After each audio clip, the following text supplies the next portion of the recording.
اجیب دعوت الداعی اذا دعان،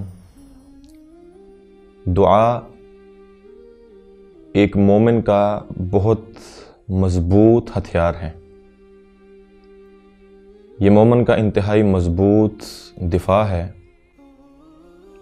دعا ان التجاؤں کا نام ہے جن التجاؤں میں ایک انسان خلوت میں بیٹھ کر اپنے دکھ، اپنے مصائب، اپنے مسائل اپنے رب کے سامنے رکھتا ہے، اپنی پریشانیاں، اپنی بدحالیاں اپنے خالق کو سناتا ہے اور خالق سے ان کے حل کا یقین کرتا ہے۔ نبی مکرم صلی اللہ علیہ وسلم کا اسوہ بھی یہی ہے کہ آپ صلی اللہ علیہ وسلم قدم قدم پر اللہ رب العزت کو پکارا کرتے تھے، اللہ سے دعا کیا کرتے تھے،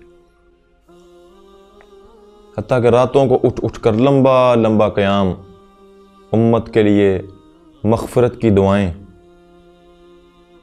اور اگر کوئی ایسے حالات پیدا ہو جاتے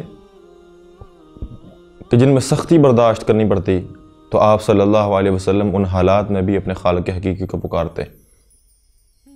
مثلا بارش نہ ہوتی، نماز استسقاء کے لیے باہر کھلے میدان میں چلے جاتے اور اللہ کے سامنے خوب گریہ زاری کرتے اور مانگنے کے، سوال کرنے کے جو آداب ہوتے ہیں ان کو خوب ملحوظ رکھتے۔ متبذلاً متواضعاً، حدیث میں الفاظ آتے ہیں کہ انتہائی تواضع کی حالت میں، انتہائی عاجزی کی حالت میں گڑ گڑاتے ہوئے، روتے ہوئے اللہ کے سامنے پیش ہوتے تھے۔ اور اسی طرح سے اگر کسوف کا مسئلہ بن جاتا، سورج کو یا چاند کو گرہن لگ جاتا تو آقا علیہ الصلوۃ والسلام اللہ کو پکارتے کہ اللہ یہ ہماری کوتاہیوں کا نتیجہ ہے کہ تیری یہ مخلوق بے نور ہو گئی ہے، چاند بے نور ہو گیا، سورج بے نور ہو گیا۔ اللہ تعالیٰ سے جا کے دعائیں مانگا کرتے تھے۔ بلکہ نبی اکرم صلی اللہ علیہ وسلم نے حضرت عمر رضی اللہ تعالیٰ عنہ کو فرمایا تھا کہ عمر مجھے دعاؤں میں یاد رکھا کرو، مجھے دعاؤں میں مت بھولا کرو۔ لیکن المیہ یہ ہے کہ ہم اس قیمتی زیور سے آراستہ و پیراستہ ہونے کی بجائے اللہ سے مانگنا چھوڑ چکے ہیں۔ دعا نہ کرنا یہ تکبر اور کبر کی علامت ہے، نبی مکرم صلی اللہ علیہ وسلم نے فرمایا۔ ہم اتنے مستغنی ہو چکے ہیں کہ اللہ رب العزت کے سامنے ہاتھ نہیں اٹھاتے، ہاتھ اٹھانا دور کی بات ہے، مسجد میں نہیں جاتے، وقت نہیں ملتا اللہ کے ساتھ پرسنل ملاقات کا، اپنی حاجات پیش کرنے کا، مانگنے کا۔ لوگوں سے مانگتے پھریں گے، ذلیل ہو جائیں گے، لیکن جو اللہ جس نے سب کچھ دینے کا وعدہ کیا ہوا ہے ہم اس سے نہیں مانگتے، دعا نہیں کرتے۔ دعا بڑے بڑے مصائب کو ٹال دیتی ہے، بڑی بڑی پریشانیوں کا مداوع ہے یہ دعا۔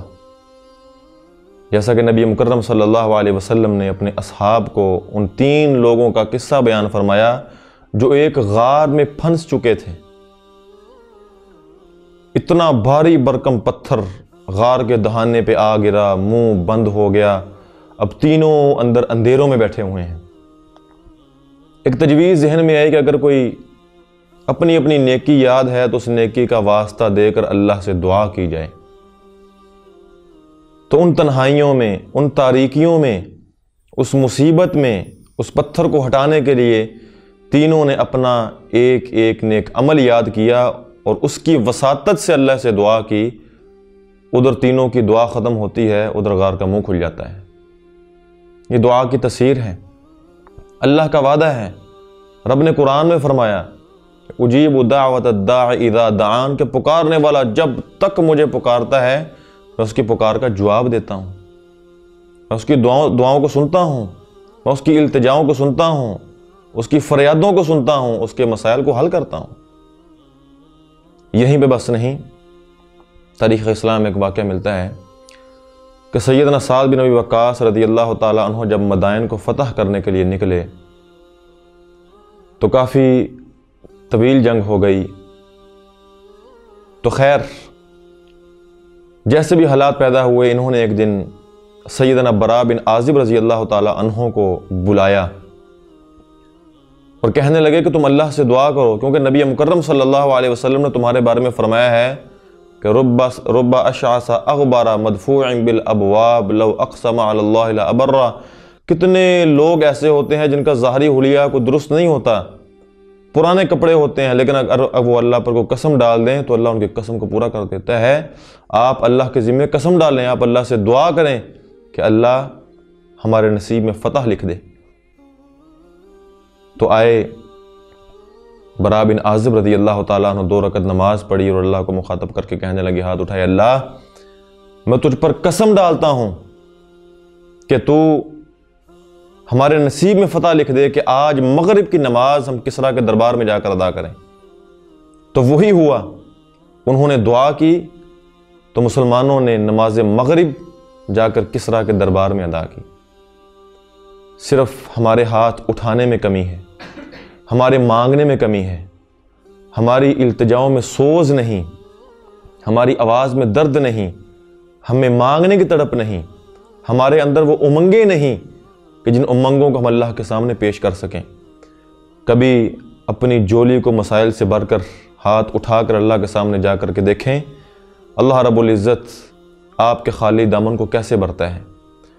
اللہ تعالیٰ سے دعا ہے کہ اللہ تعالیٰ ہمیں دعا کو اپنا شعار اور وتیرہ بنانے کی توفیق عطا فرمائے۔ لا الہ الا اللہ محمد رسول اللہ، لا الہ الا اللہ محمد رسول اللہ۔